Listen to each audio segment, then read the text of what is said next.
Jesus and Mary Magdalene, 1,500 years BC, their second incarnation, Moses and his wife Zipporah.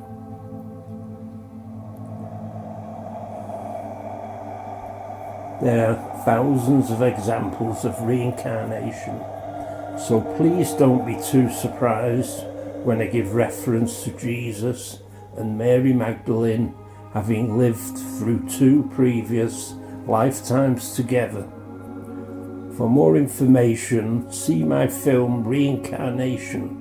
A link is in the transcript of this film. For a more detailed description of working within the world of spirit, see my film Astral Projections, Lucid Dreams and Walk-ins. A link is in the transcript of this film. Other than Jesus, Moses might be the most well-known character from the Bible. Moses is a key figure in Christianity, known for his role as a prophet, lawgiver and leader. His life is marked by divine encounters and miracles. If you don't know the basic story of Moses' life, it is in the Bible and many books and many films, which you can look at now before carrying on if you wish to. The forbidden Gospels were hidden and buried by church officials in the early centuries of Christianity. Many of these books were originally considered canon by established or agreed upon constraints governing the background, narrative, setting, storyline and characters in a particular fictional world, by early followers of Christ in the first 4 centuries following his birth. It wasn't until the meeting of the Council of Nicaea in 325 AC, when the Emperor Constantine and a group of roughly 300 church bishops gathered together with the goal of editing, defining, standardizing and unifying and otherwise splintering Christianity, that most of these writings were abandoned and failed to be included in the newly established Christian biblical canon. Abandoned and a lot of them buried. Moses was an adept of spirituality and the metaphysical sciences. He could communicate with the holy angels as he did in his last lifetime as Joseph. For the first incarnation, see my film Jesus, Mary Magdalene, 1774 BC, their first incarnation, Joseph and Asenath, his wife. A link is in the script of this film. The Bible does not say much about Moses' wife, Zipporah. We know that she was a Cushite, Ethiopian, and the daughter of a man called Jethro, who was a priest in the land of Midian. While he was still in Egypt, Moses killed an Egyptian guard who was assaulting a Hebrew slave, and he hid the body. Soon Moses got word that Pharaoh knew what he had done and was going to kill him.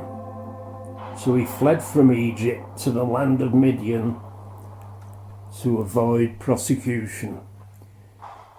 When he got to Midian, he sat down by a well, and there he encountered a family living in that area. The priest of Midian had 7 daughters, shepherdesses, who came to the water with their father's flock. Some shepherds tried to drive the women away, but Moses fought the shepherds off and helped the women even drawing water for their animals. The 7 reported this heroic action to the father, and he asked Moses to come and eat with his family. Sometime later, Moses was married to Zipporah, the daughter of the priest of Midian. Moses and his wife Zipporah had 2 children, Gershom and Eliezer.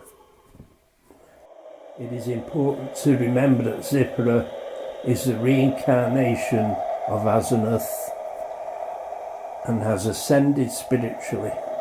She understands what needs to be done to perpetuate Moses' destiny.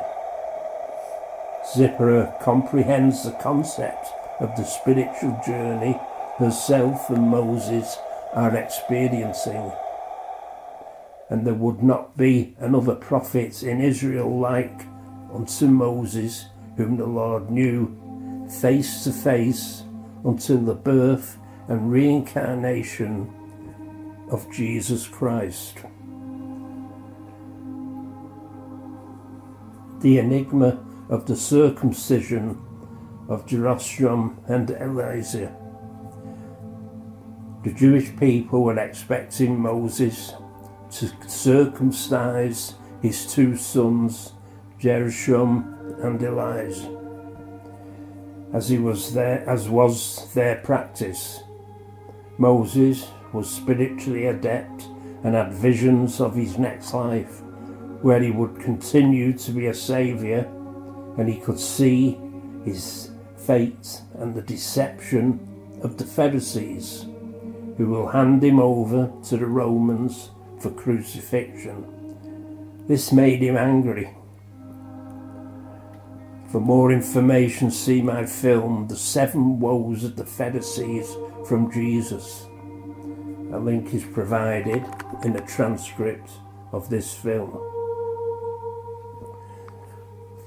Moses was heartbroken regarding his rejection by his people in the next lifetime and decided not to enter the Promised Land.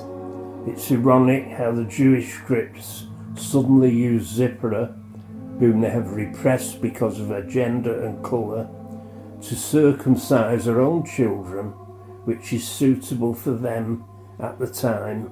Moses decided not to enter the Promised Land as he did not agree with the actions of the Pharisees and could see their future condemnation of himself. In his holiness, God is all compassionate. He invited Moses up to Mount Nebo, where he died. God showed his beloved prophet the Promised Land before his death. Then the Lord said to him, "This is the land I promised on oath to Abraham, Isaac and Jacob when I said, I will give it to your descendants. I have let you see it with your eyes, but I understand why you will not cross over into it." And Moses, a servant of the Lord, died there in Moab. Why were Michael and Satan disputing over the body of Moses? Another mystery involves when Moses died. The archangel Michael contended with a demon over the body of Moses. Satan lost the battle to prevent the reincarnation of Jesus. The battle was because of the anger and rage which often consumed Moses and resulted in his murdering a man. A fragmentation and portal opening into hell. Exodus 2:11-12. One day after Moses went out to where his own people were and watched them at the hard labour, he saw an Egyptian beating a Hebrew, one of his own people. Glancing this way and that and seeing no one, he killed the Egyptian and hid him in the sand. The demon which was summoned was the prince of Persia, and the archangel Michael came to defend Moses. Saint Michael guides us in confronting evil spirits. The example of Michael refusing to pronounce a curse upon Satan is a lesson in how to relate to evil forces. It's important not to address them, but rather to seek the Lord's intervening power against them. If as powerful a being as Michael deferred the Lord in dealing with Satan, who are we to attempt to approach and cast them out or command? Thank you for sharing. To see my film, Jesus, Mary Magdalene and their daughter Boudica, a link is provided in the transcript of this film.